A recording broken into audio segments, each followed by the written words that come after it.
Hello everyone, study with Leenu में आपका स्वागत है। I hope you all are doing well. हमने क्लास 9th की एनसीईआरटी सीबीएसई बोर्ड के साइंस सेक्शन में आपका केमिस्ट्री के 4 चैप्टर्स जो थे उसे कंप्लीट कर लिया है। हमने उसके डिफरेंट पार्ट्स में पूरे चैप्टर्स को कंप्लीट किया है। उसके बाद उनकी एक्सरसाइज की है, हमने एमसीक्यू क्वेश्चंस को प्रैक्टिस किया है और एक ओवरऑल जो है प्रैक्टिस करा है चारों के चारों चैप्टर्स का। टोटल एमसीक्यूज़ जो थे चारों चैप्टर्स को कवर करके हमने एक और वीडियो बनाई थी। ये सारी चीज़ें जो है हमने कवर कर ली है क्लास 9 की। क्लास 9 कवर करने के बाद आज हम मूव कर रहे हैं क्लास 10th में। क्लास 10th का जो आज हम चैप्टर शुरू कर रहे हैं फर्स्ट, वो चैप्टर है केमिकल रिएक्शंस एंड इक्वेशंस। ये चैप्टर हम स्टार्ट कर रहे हैं और यहीं से इस चैप्टर को अच्छे तरीके से thorough NCERT based portion cover करके हम इसके क्वेश्चंस भी प्रैक्टिस करेंगे जैसे हमने क्लास 9 के पोर्शन को करा था। और ये सारी वीडियोज़ की जो PDF है वो आपको हमारे टेलीग्राम चैनल में मिल जाएगी, जिसका जो लिंक है वो डिस्क्रिप्शन बॉक्स में है। आप वहाँ से कनेक्ट कर सकते हैं और ज्वाइन कर सकते हैं। सब्सक्राइब करें हमारे यूट्यूब चैनल को और ज्वाइन करें हमारे टेलीग्राम चैनल को for all the PDFs that to be free of cost. Continue करते हैं। आज का जो हमारा नया टॉपिक है, नया चैप्टर स्टार्ट हो रहा है, इसका पार्ट 1 है जो आज हम कवर करेंगे। सबसे पहले है हमारा आज का चैप्टर जो है वो है chemical reactions and equations. Consider करते हैं फॉलोइंग सिचुएशंस को जो हमारी डेली लाइफ की होती हैं। क्या होता है जब हम मिल्क को जो है ऐसे ही रूम टेम्परेचर में छोड़ देते हैं समर के टाइम में। एक आयरन का तवा यानी लोहे का तवा, कोई पैन है या फिर कोई नेल है यानी कील है, उसको हम लेफ़्ट ऐसे ही छोड़ देते हैं ह्यूमिड एटमॉस्फेयर में। ग्रेप्स जो है वो फर्मेंट हो जाते हैं, खाना बन जाता है, कुक हो जाता है। जो खाना है वो डाइजेस्ट हो जाता है हमारी बॉडी में, हम रिस्पायर करते हैं। ये सारी अबव सिचुएशंस जो हैं, इनका जो नेचर है, आइडेंटिटी है इनकी इनिशियल सब्सटेंस से, वो क्या हो जाती है, चेंज हो जाती है। जैसे वो होते हैं उससे दूसरे फॉर्म में वो कन्वर्ट हो जाते हैं, चेंज हो जाते हैं। ये we have already learned about the physical and chemical changes of matter in our previous classes. हमने जाना था मैटर के बारे में, फिजिकल चेंज क्या होता है, केमिकल चेंज क्या होता है, इनके बारे में हमने जाना था। जब भी कोई केमिकल चेंज होता है हम कहते हैं कि केमिकल रिएक्शन हुआ है यहाँ पे। You may perhaps be wondering as to what is actually meant by a chemical reaction. होता क्या है असल में ये।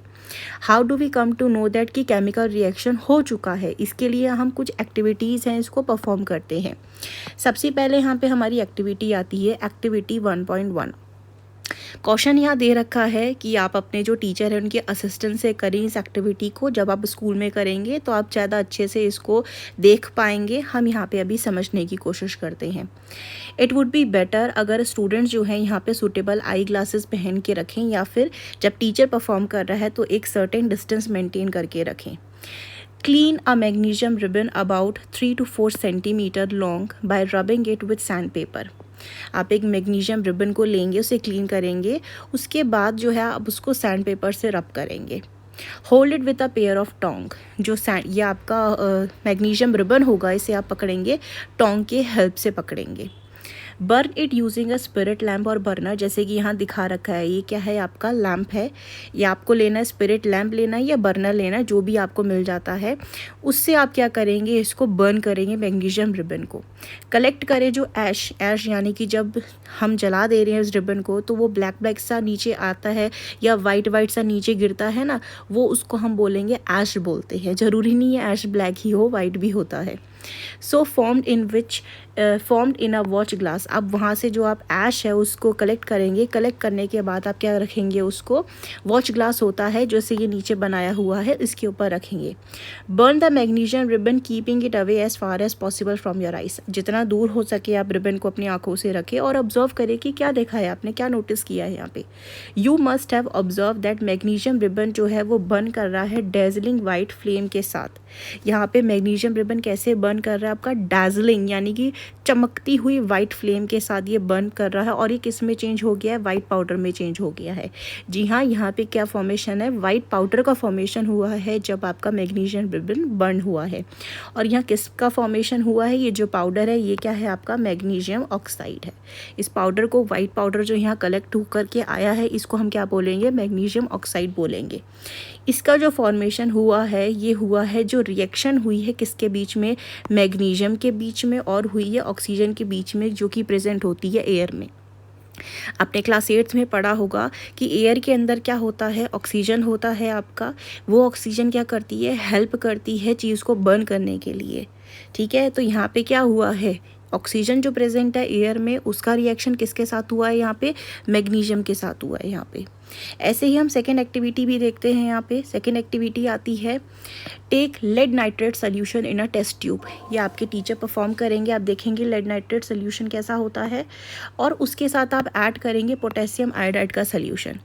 व्हाट डू यू ऑब्जर्व, आप यहाँ पे क्या ऑब्जर्व करेंगे, आप नीचे यहाँ देख सकते हैं कि यहाँ पे है आपका क्या, लेड नाइट्रेट सोल्यूशन और पोटेशियम आयोडाइड का सोल्यूशन आपने इसके अंदर ऐड करा है, और इसके वजह से क्या हो गया, यहाँ पे H2 गैस का फॉर्मेशन हो गया है। किसका फॉर्मेशन हुआ है, इस फ्लास्क के अंदर H2 गैस का फॉर्मेशन हुआ है आपका इनकी रिएक्शन के वजह से।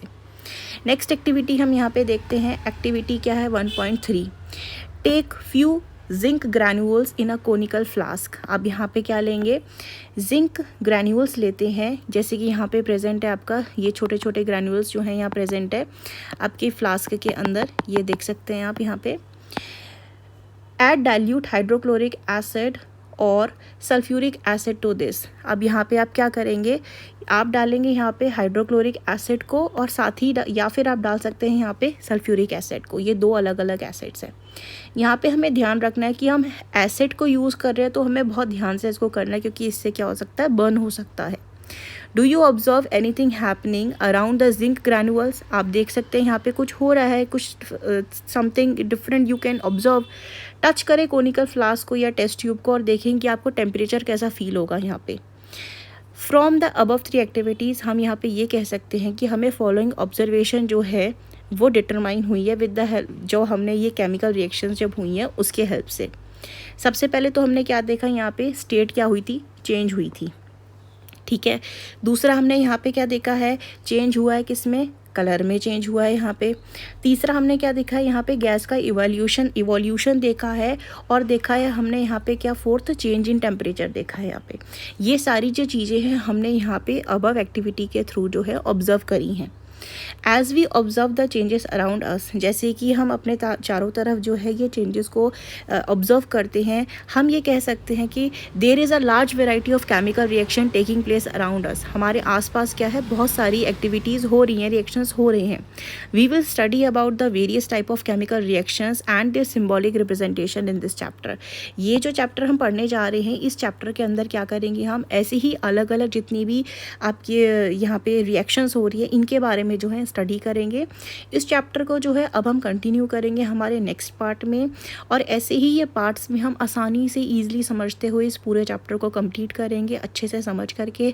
जो हमने ये आज ये एक्टिविटीज़ के बारे में जाना है यहाँ पे, जिसे हमने समझा है इन अलग अलग एक्टिविटीज़ को, इन एक्टिविटीज़ को आप रिकॉल करेंगे। रिकॉल करने के बाद आप समझेंगे इसको कि यहाँ पे क्या क्या चेंजेस दिखे हैं आपको, और ऐसे ही यहाँ आगे हम इसको कंटिन्यू करेंगे चैप्टर को।